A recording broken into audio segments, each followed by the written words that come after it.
Em primeiro lugar, eu quero saudar mais uma vez a organização de classe dos trabalhadores de segurança pública, que numa atitude muito corajosa sinaliza aqui que esse aumento é falso, é fake, porque a categoria tem direito a reajuste salarial ano que vem.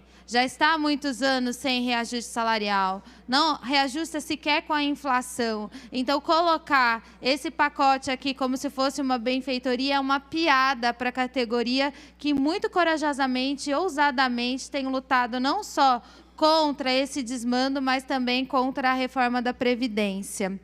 Quero também alertar a casa que, se quer dar qualquer aumento real para os policiais, para a categoria da Polícia Civil, tem a oportunidade agora.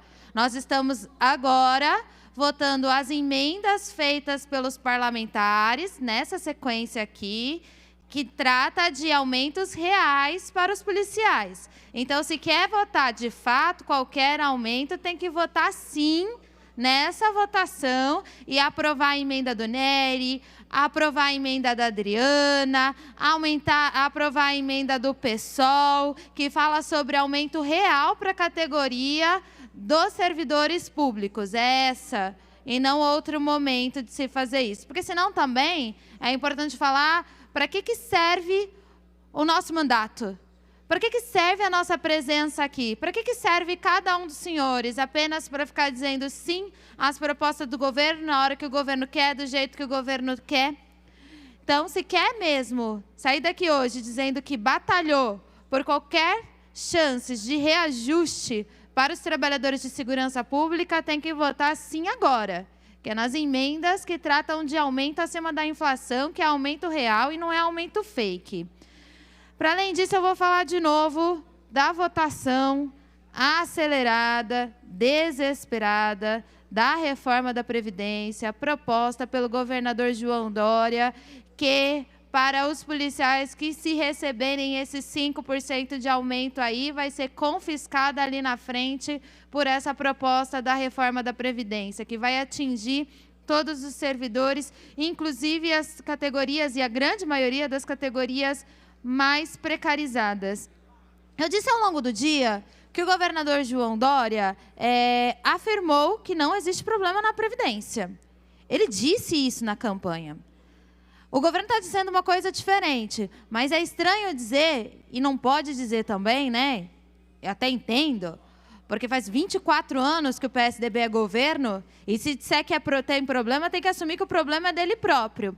Aliás, na última reunião com o presidente da São Paulo Previdência aqui nessa casa, ele disse que entregou os cálculos, disse que entregou a transparência, disse naquela reunião que entregou para o líder do governo, Carlão.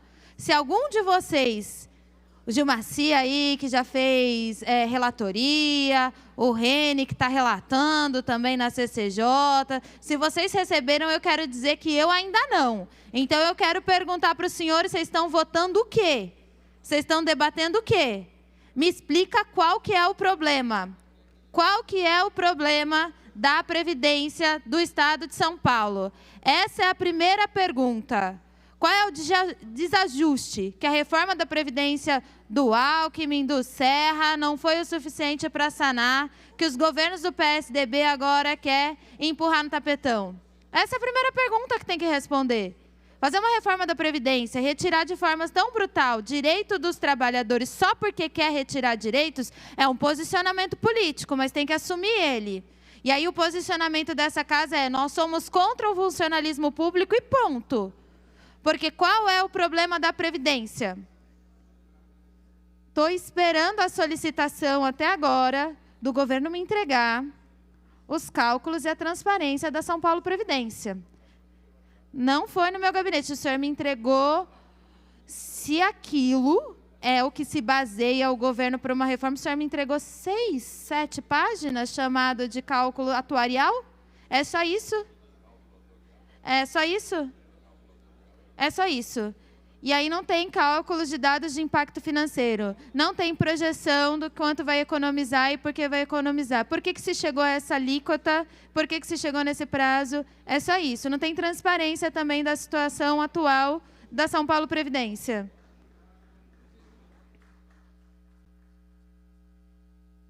O governo não dá explicações, porque não tem como explicar.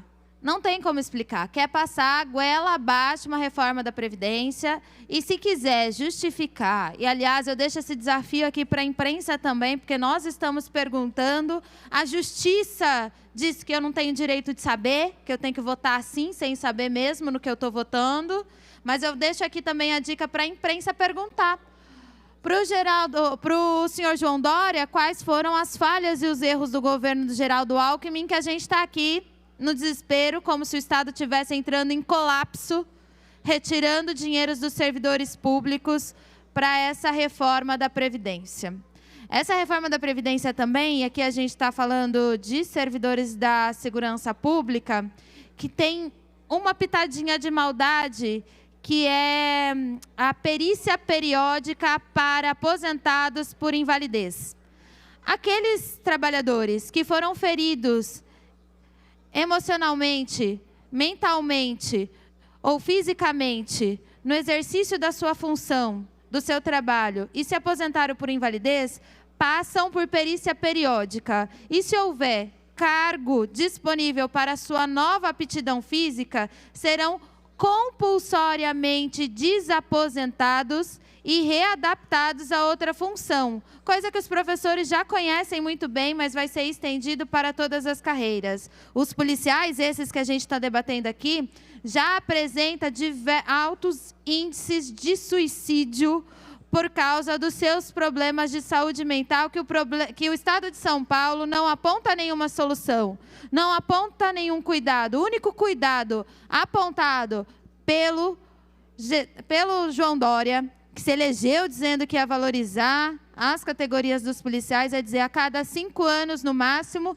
vocês vão passar por uma reforma, por uma perícia, porque eu quero saber se estão doentes mesmo, e se o governo encarar que tem vaga, que tem um lugar que você possa trabalhar, apesar da sua condição física ou emocional, você vai ser compulsoriamente desaposentado.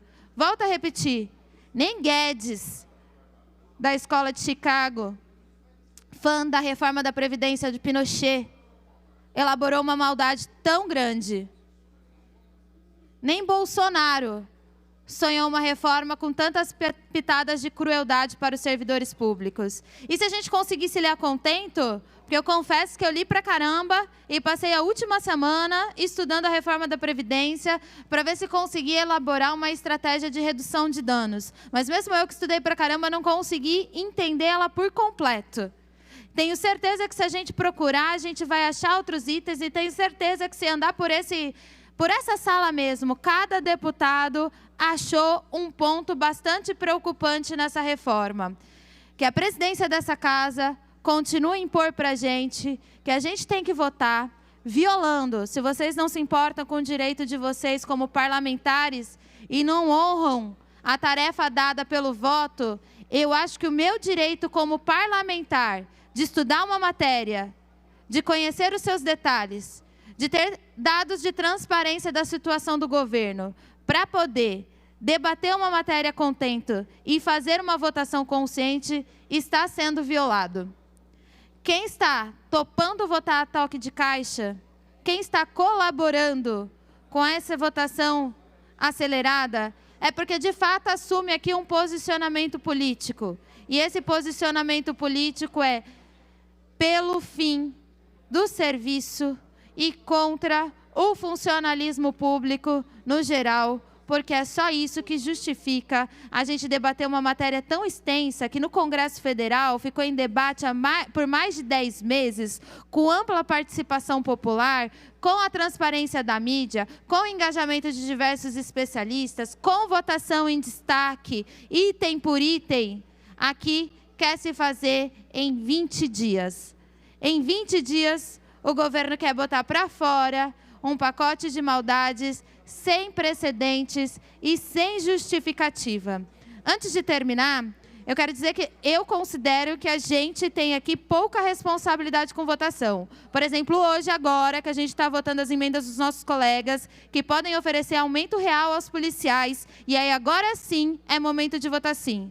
Para a votação da reforma da Previdência, essa casa não deve aceitar votar englobadamente. A gente deve votar os tópicos em separados e esse plenário é soberano para construir esse tipo de votação. Então, eu faço um apelo a essa casa que, pelo menos, honremos o trabalho dado para nós, pela população do Estado de São Paulo.